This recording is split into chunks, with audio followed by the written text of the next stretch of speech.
31 to 40. Good morning. In the last few lectures, I've been talking about the history of domestic building construction.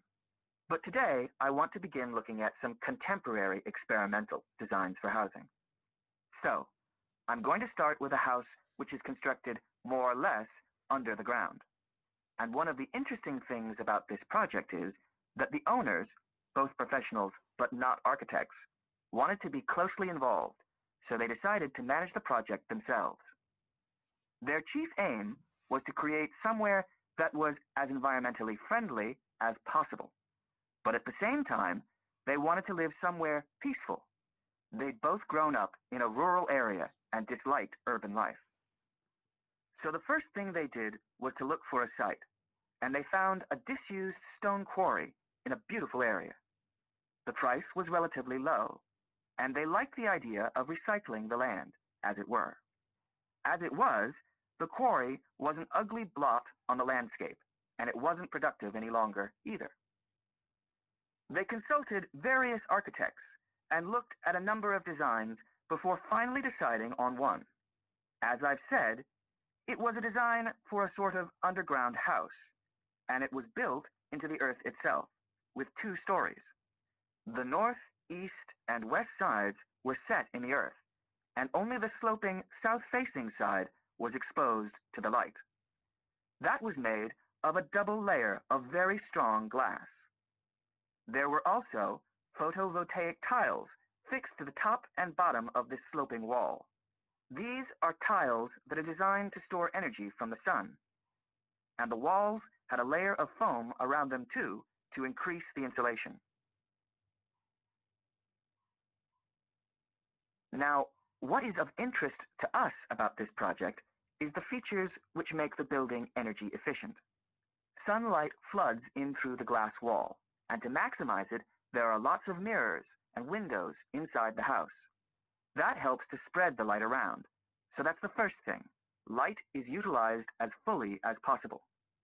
In addition, the special tiles on the outside convert energy from the sun and generate some of the house's electricity. In fact, and it is possible that in future the house may even generate an electricity surplus, and that the owners will be able to sell some to the national grid. As well as that, wherever possible, recycled materials have been used. For example, the floors are made of reclaimed wood, and the owners haven't bought a single item of new furniture. They just kept what they already had. And then there's the system for dealing with the waste produced in the house. This is dealt with organically. It's purified by being filtered through reed beds which have been planted for that purpose in the garden. So the occupants of the house won't pollute the land or use any damaging chemicals.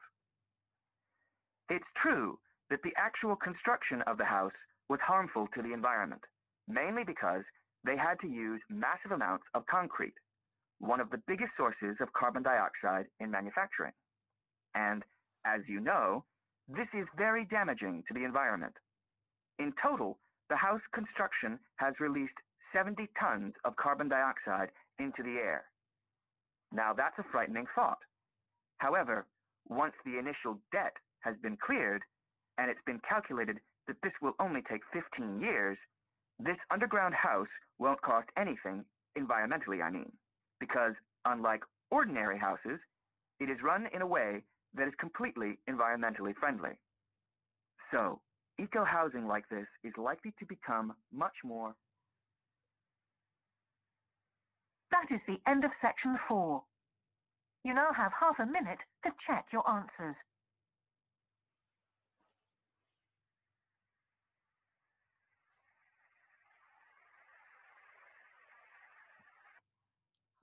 然后老规矩啊，大家看到答案了，然后把自己错的和你之前预判到同样都错了的题号敲在上面，好吧？我来看一下大家这个做的怎么样，就是你预判和你真实都错了的题号啊，好吧？就是我之前那边让你做的一个事情。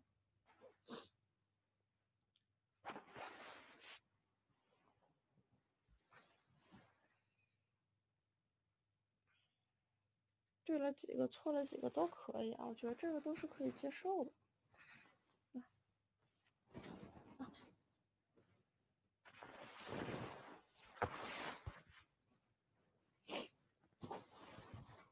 然后我们来看一下这个 section 4啊，我一直觉得就是说 section 4它其实和自己就怎么说呢？其实我觉得 section 4和 section 1其实大家都可以每次都按照同样的一个方式去准备，只不过在 section 4的时候，个别情况也会出现我们看到的这个单选题。